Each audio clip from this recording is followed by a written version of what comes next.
Hello guys, it's been a while. It's been a while since I really last made a video on so I've been so lost because I've been in the market. I've been selling off my cocks for Christmas. So I am so much glad that I am back because it's been a very busy festive season for me during the selling festive. So I couldn't make a video about poultry, about organic farming, or about herbal, about. So I've been so lost. I want first to wish you and thank you so much. Merry Christmas and Happy New Year. I hope you guys have enjoyed. So for me, Happy New Year found me brooding. Found me brooding about 2,500 chicks, which is a very large number compared to the ones I had. So it has been a tremendous change because compared to the last year stock that I had and this year's new stock that I've started with, it's really a very big improvement and a very big growth. So in today's video, I want to give you quick tips on brooding. If you want to reduce the mortality rate of your birds, if you want to prevent the deaths of your chicks, what are you supposed to do? Starting from the ground, because most of the times we forget that healthy chicks start from day one. You cannot start growing healthy chicks from months and months and months. You start preparing their immunity, their hygiene, everything from day one when you bring them into your brooding room. So what exactly are you supposed to do if you have some chicks that you're brooding from day one, or from week 2, or from 1 month? So currently I am brooding 2,500 birds and my mortality rate is very, very low, 0.005. That means I'm losing maybe 5 or 2 chicks in a day, which is not so bad. But you can brood them up to when you can't lose any of the birds through doing these few tips. Now, tip number 1 is that you have to keep hygiene as one of the most important aspect of brooding. Hygiene and sanitation in your brooding room should be paramount. Keep all the drinkers clean, keep all the feeders clean, keep all the wood shavings clean. I mean, like, you should maintain the hygiene of your chicks. Wash the feeders, wash the drinkers before you put in new water, or before you bring in a medicine. So that will help you your chicks to grow healthy, and they will help them not to get certain diseases like coccidiosis, like diarrhea, like all those diseases that come into poultry farming. Tip number 2 is ensure fresh and clean water every time and every day from day 1. Fresh and clean water, I mean the water that you put in yesterday should not be the same water to go up to tomorrow. When you put in water, make sure that it is fresh, it is clean, so that these birds can take in the water that is that cannot be contaminated, that has not stayed for long in a drinkers. You know, when this water stays too long in a drinkers, they start to smell. The water starts to smell, and the water starts to attract algae, that starts to attract bacteria, and then when you know, by the time you know it, it has developed salmonella, and this causes coccidiosis or diarrhea in chicks. Young chicks are very fragile. Tip number 3 is ensure adequate and enough food 24/7 for 1 month. This period is very critical, and it is the most developmental period for these day chicks.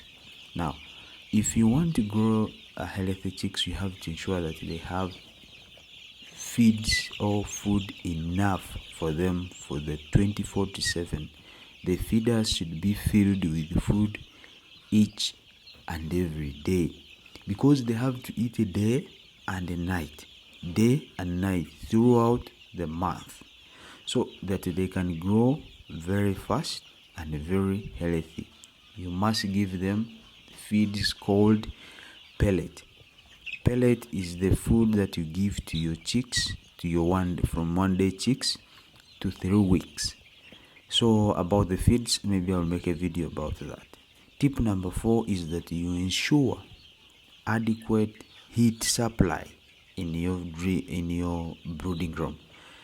These chicks, they feel cold, most especially at night, or when the weather is chilly during the day.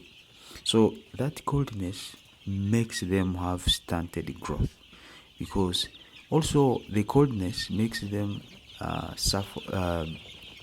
compress themselves, looking for comfort and heat in the brooding room. So you may make a lot of mortality rates because of lack of enough heat. Heat provides them a warmth, which warmth is good for the growth of the birds, of the chicks. Tip number 5 is that you ensure adequate light source. These chicks want to see what they are eating 24/7. They have to see where there is water. They have to see where there is food. So for them to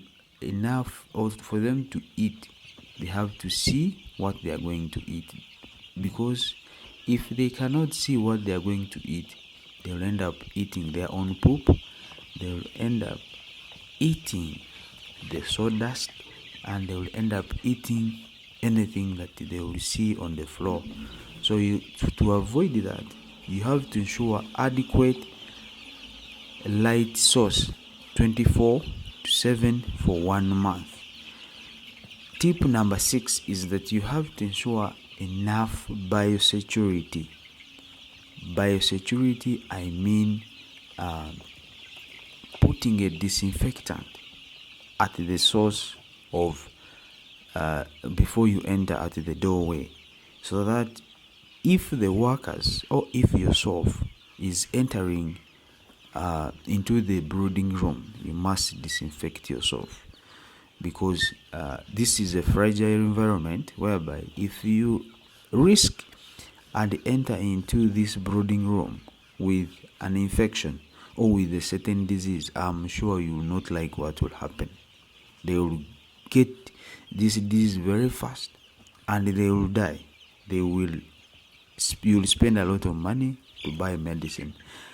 Tip number 7 is ventilation. Ventilation is key during brooding. You block all the airways that are coming and going out from the brooding room. The reason is because this wind or this air comes in with a lot of things. Remember, there are diseases that are blown by wind, and there are also diseases that go out using the mechanism of wind, like flu and cough. If the next farmer at your farm has these diseases, they may be brought in by the wind. So for you to block out this, you have to make sure that you have adequate ventilation of your brooding room. Block all the airways with the tarpaulin or with any other thing that you know can block out air from going out and from coming in, so that when you're providing the heat source, you make sure that the source, the heat is saturated only in the brooding room. So tip number 8 is adequate medicine. you have to know that these chicks, for them to grow healthy, they need to be supplemented with glucose, with brolium, or with some medicine. By the way, you can also start giving them herbal medicine as early as possible, because all we are looking for, all we are targeting is to get high immunity rate for our birds, for them to grow healthy. So you have to buy some medicine, including the vaccinations and all that kind of thing. You have to have them on the farm from day one. Tip number 9 is the surrounding environment. Surrounding environment, I mean within and outside the farm. How does the environment look like? The hygiene part, which I started with, is it okay?